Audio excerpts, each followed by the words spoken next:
Good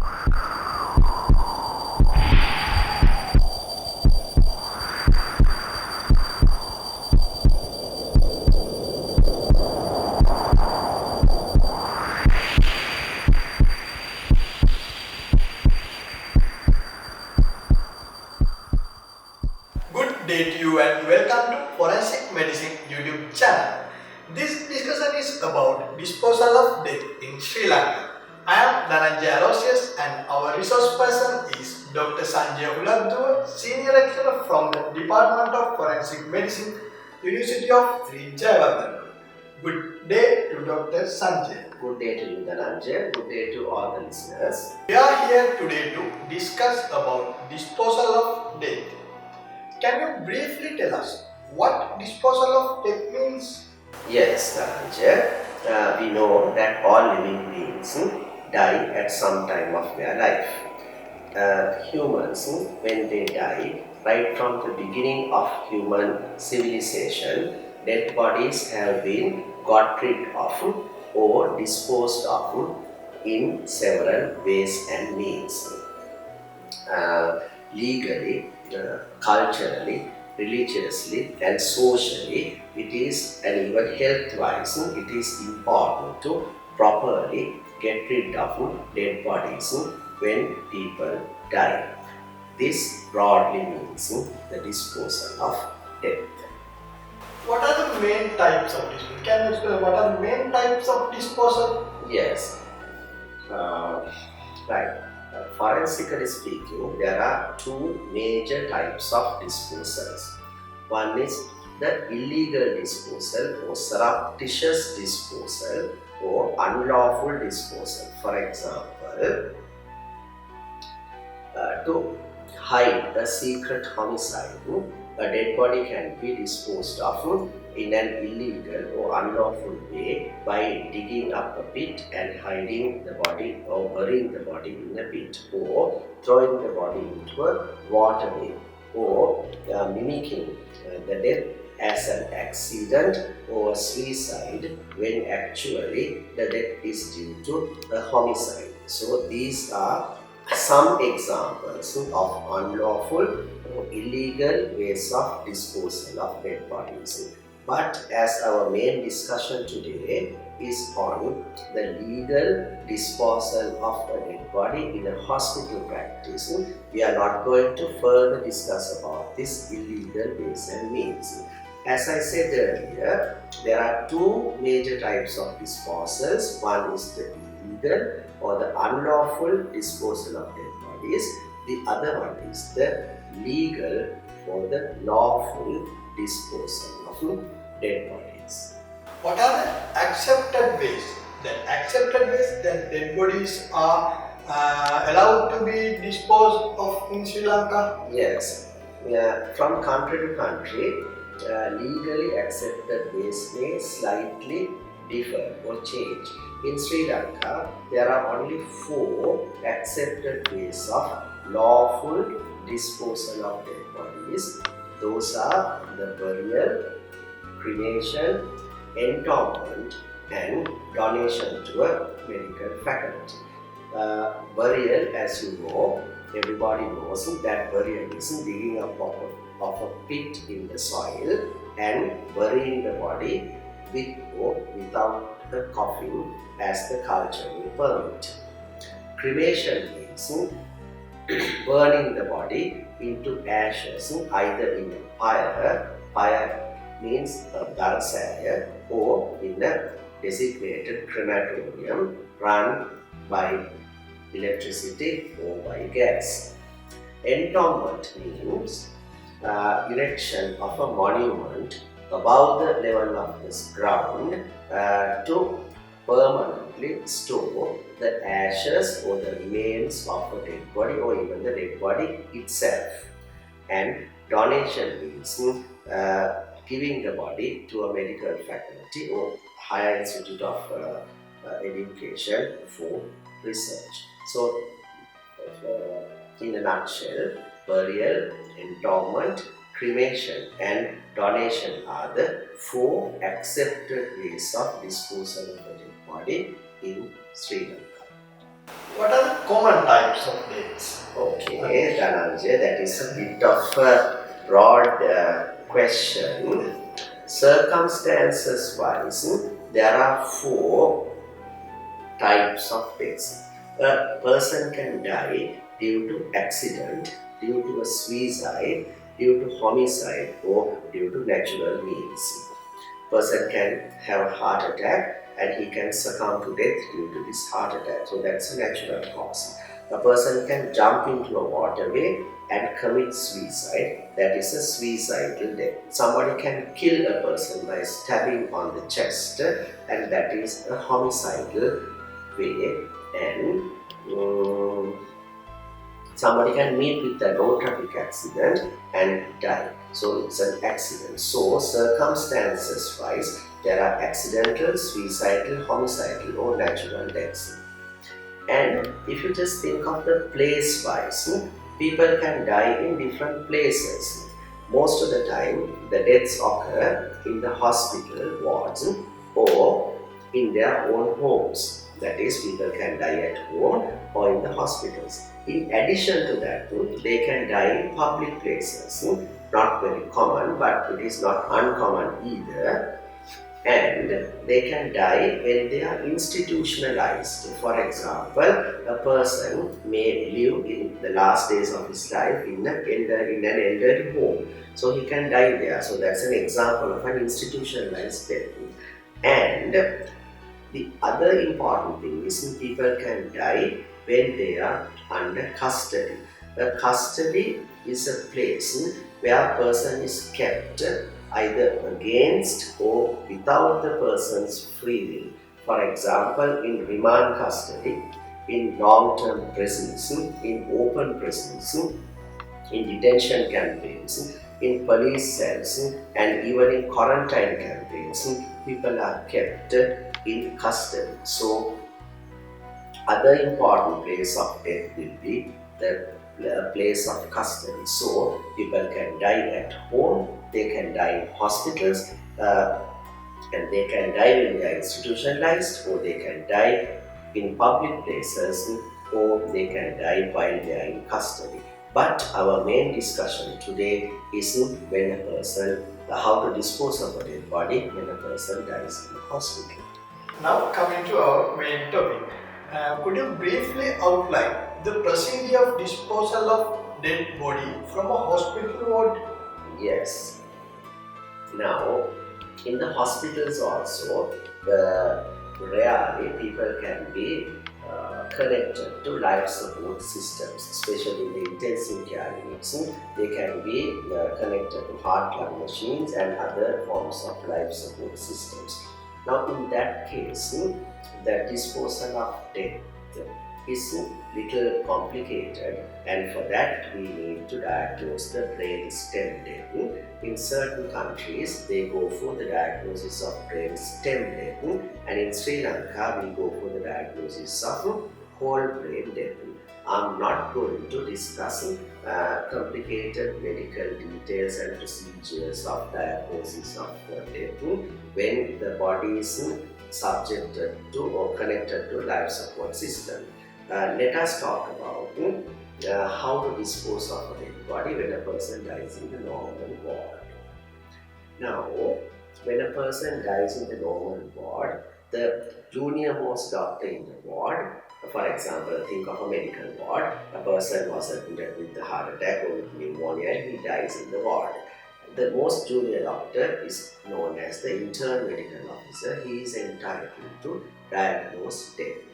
And this type of death which he diagnoses is known as somatic death. So the doctor has to go to the patient. He has to do basic, simple clinical tests to confirm that there is no spontaneous breathing, there is no spontaneous beating of the heart, that means no audible heart sounds, no palpable central pulse, pupils are not reacting to light, that is, there is no direct or consensual light reflex, there are no other cranial nerve reflexes, and there is hypotonia, and areflexia. These are bit of medical terms, but I am telling this for the completion of this discussion. Whatever it is, there are simple clinical tests that the doctor has to do, and it can be done within a matter of few minutes, and then he has to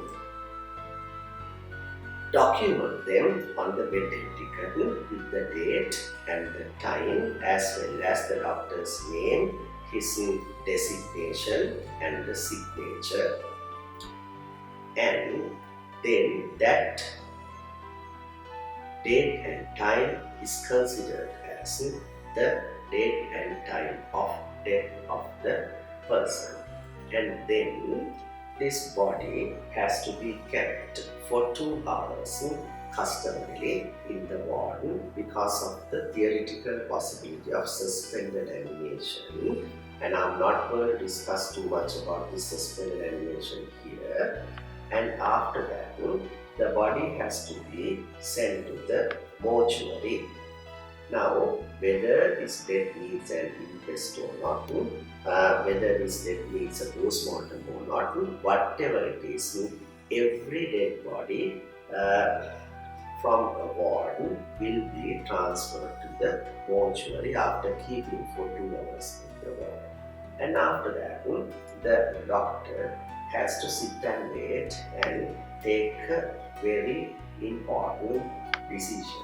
That is the most important medical legal decision the house officer should take once the person is dead in the ward.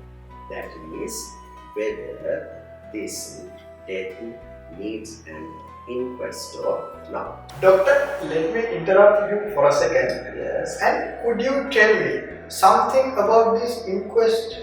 Yes. The inquest is an important topic. To tell you very briefly what an inquest is, it is a purely judicial, purely legal, fact-finding inquiry into a sudden and unexpected type of a death, and the procedures are laid down in the Criminal Procedure Code, and it is conducted by a judicial authority. The judicial authority will be the magistrate of the area or the inquirer into sudden death, commonly known as the coroner, even though that term is a misnomer. So you have the magistrate in the magisterial jurisdiction, and under his jurisdiction there will be several inquirers into sudden death. Maybe 2 or 3 will be appointed to a major hospital like National Hospital Colombo or Colombo South Teaching Hospital, or for any area in the country under one magisterial jurisdiction there will be several inquirers under the supervision of the magistrate. So either the magistrate, depending on the case, I don't want to go into too much of details, but depending on the case, either the magistrate or the inquirer will have to go to the place where the body is lying, and then he had to externally examine the body for injuries and the clothing and various other signs, and then the objectives of an inquest are quite limited to find out who has died, how has he come about his death, and what is the plausible or probable explanation for this death, and to find out whether there is some foul play behind this death or not. And if the inquirer is satisfied at the end of his inquest, he can issue a particular certificate to the legal claimants of the dead body, so that they can claim the dead body. An inquirer has judicial powers, actually quasi-judicial powers and semi-judicial legal powers. He can call upon anybody, including a consultant, and he can peruse any document during his inquest, and which is known as the place of conducting the inquest is known as the inquirer's court. And if you do not obey or comply to his orders, that will be considered as contempt to court. Coming back to our discussion. Yes. Doctor, how to proceed further in the ward? Yes. Now, I said that once the dead body is wheeled into the mortuary, the doctor, the house officer, has to have a sit and wait and decide whether this death needs an inquest or not. That is one of the most important decisions after the death of a person in the ward. Now, there are certain limited indications of an inquest laid down in the criminal procedure code. But in practical setup, in the normal wards, if you do not know the cause of death. Secondly, even if you know the cause of death, all deaths that occur due to unnatural circumstances, as I said earlier, all accidents, all suicides and all homicides. Thirdly, deaths due to suspicious circumstances. Fourthly, deaths due to criminal circumstances. Then deaths due to animals, deaths due to machinery, deaths due to tetanus, deaths due to rabies, and if there is an allegation of there's a potential of an allegation of medical negligence and deaths in custody. I said what custody is, and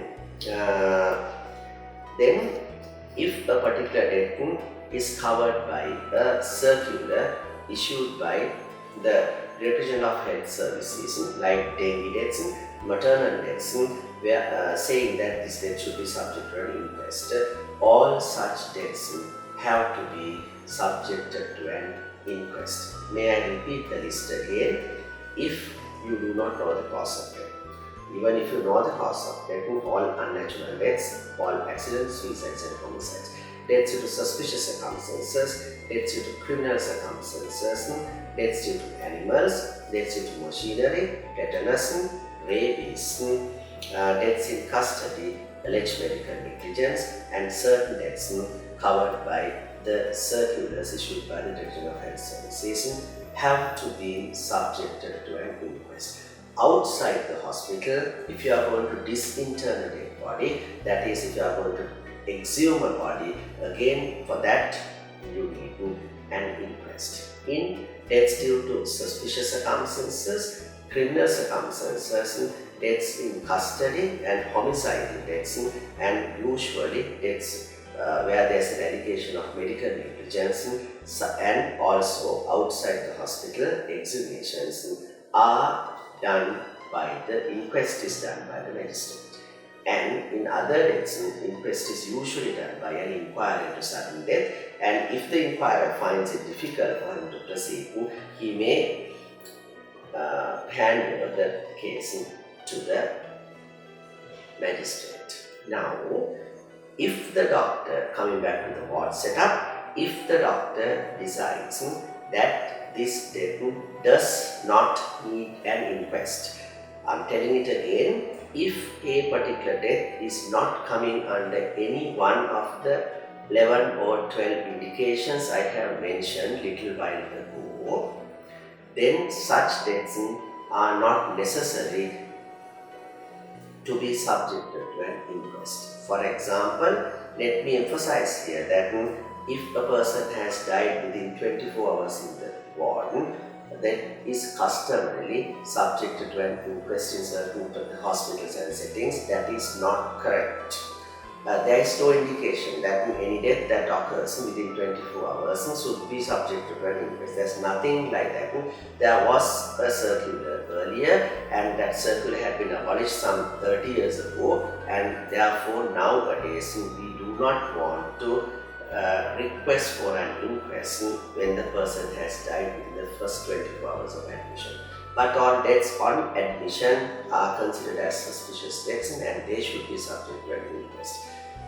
Okay, again coming back to the ward setup, if the house officer does not think that this death does not need an inquest, he can write the declaration of death form, and this declaration death form should be handed over to the legal claimants of the dead body, Mrutadehe Nityanukula Bharakaruvanta. They can take this declaration death form to the birth and death registrar of the area, Pradeshi Uppana Samarana Registrar Palayaveta, and then he will issue the death certificate proper or a temporary document covering the death certificate, and this document should be handed over to the mortuary, and then the body can be released from the mortuary.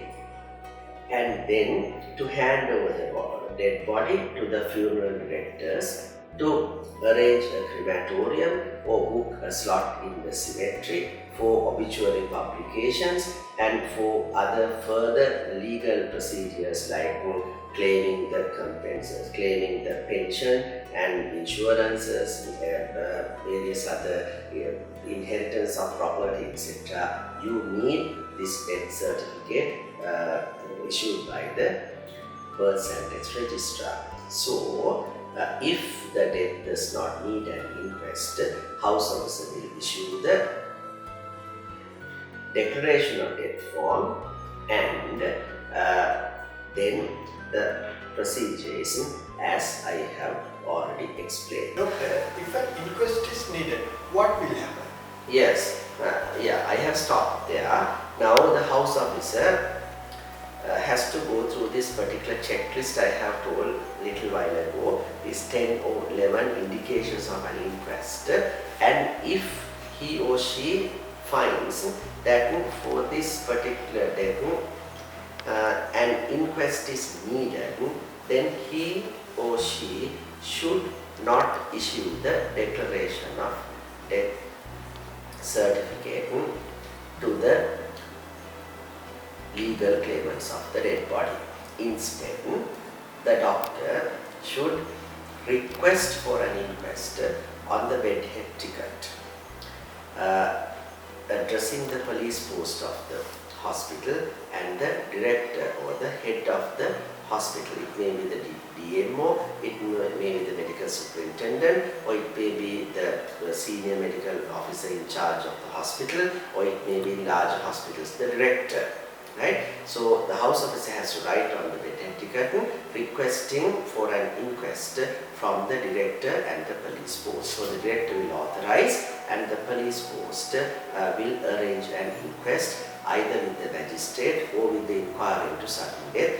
An inquest will be held. For the inquest, I gave a brief account on inquest a little while ago on your questioning, and then for the inquest you need at least 2 relatives from the deceased or the dead person and the police officer from the area where the incident which led to the death has taken place. So at the end of the inquest, if the inquirer is satisfied that there is no foul play of this regarding this death, he will issue the inquirer's certificate of death.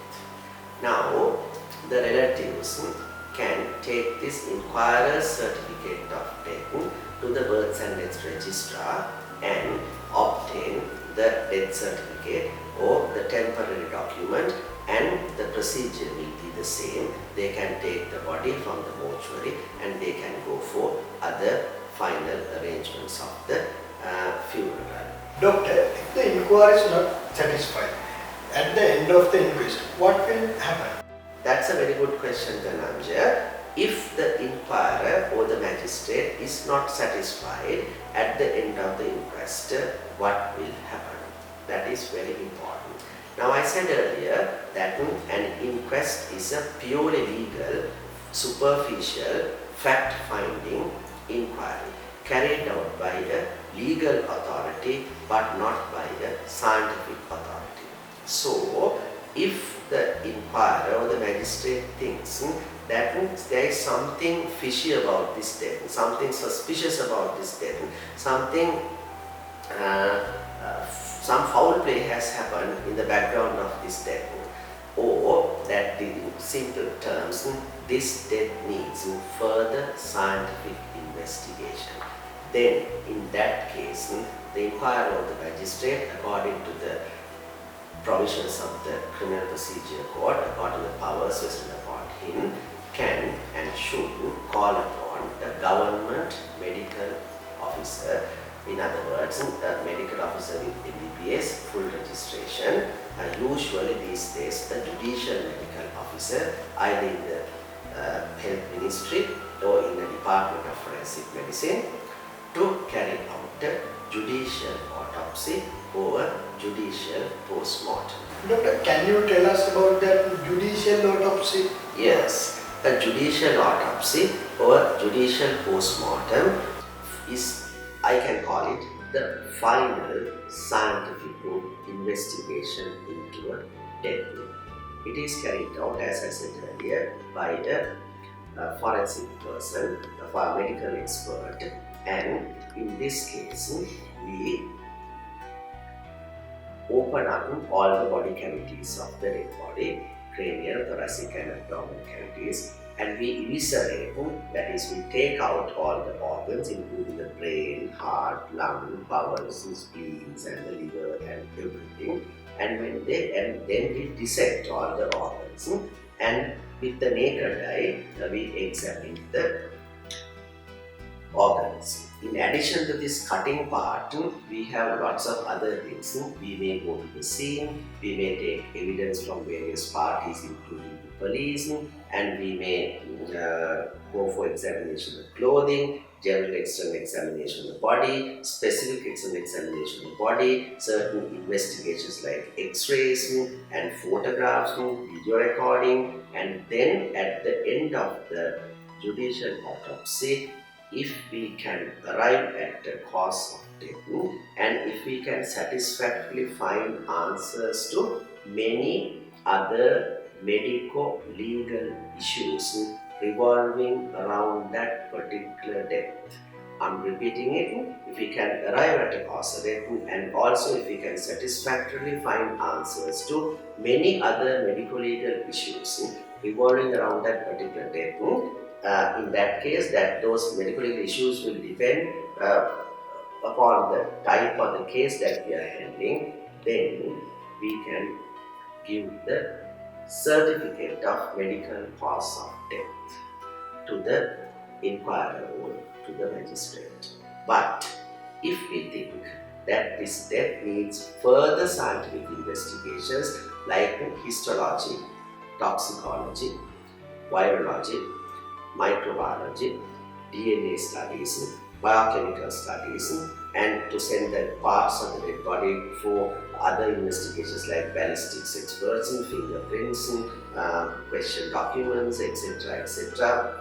Part of it will be handled by the government and this department and certain other laboratories in the country. In a nutshell, if we think that we have to go further into investigations, toxicology means about the poisons, histopathology means about this making slides from the tissues to find out under the microscope what exactly has happened. Then we take those samples and give the temporary document to the inquirer or the magistrate saying that this death is still under investigation, because our investigations are not over. It will take some time for us to get the final reports and conclude our findings. When we give it as an under investigation, the inquirer or the magistrate will keep his inquest results as an open verdict with the fieldwork. But if we can satisfactorily give the certificate of medical cause of death to the inquirer or magistrate, the inquirer or the magistrate will give his inquirer certificate of death to the legal claimants of the dead body, and then they can take it to the births and deaths registrar and do the rest of the things. In an open verdict, what will happen to the dead body? Yes, if the inquest is concluded as an open verdict, such dead bodies cannot be cremated, cannot be entombed, cannot be donated. They can only be buried because in the process of further investigations by the judicial authorities or by the judicial medical officer, the dead body may be needed to be disinterred or to take back dig up again for further investigations. Therefore, if the inquirer magistrate has concluded his inquest as an open verdict, such bodies should only be buried. There is no other way of disposal of these bodies. How to proceed after the autopsy? Yes. Now I said that earlier, little bit I said about it. After the autopsy, if we can give a proper certificate of medical cause of death, that means if we can find out answer to most of our medical legal issues, then we will issue a certificate of medical cause of death to the inquirer magistrate. Then he will conclude his inquest and issue inquirer certificate of death that can be taken by the CNX of kin or the legal claimants of the dead body to the births and deaths registrar, and then death certificate can be obtained and the body can be disposed of in any manner which is assigned by the inquirer or the magistrate. But if we keep it as under investigation at the end of the autopsy, because we need further time for further scientific investigations, then we have to inform that to the magistrate, saying that it is kept under investigation. The magistrate will not conclude the inquest and he will keep it as an open verdict.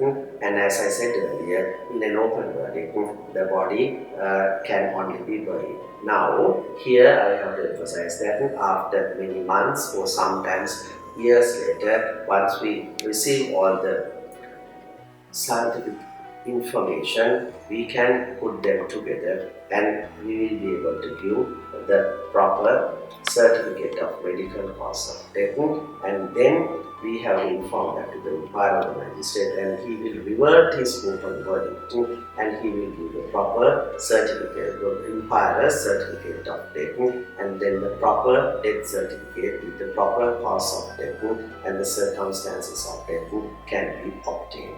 So this is how we legally dispose of dead bodies when a person dies in a normal ward. Thank you very much. I think you have given a very concise and precise summary of a disposal of dead bodies. Thank you very much again, Dr. Sanjay. Till we meet again with another video in this channel. Good day and good luck everybody. Take care. I am Dhananjay Aloysius.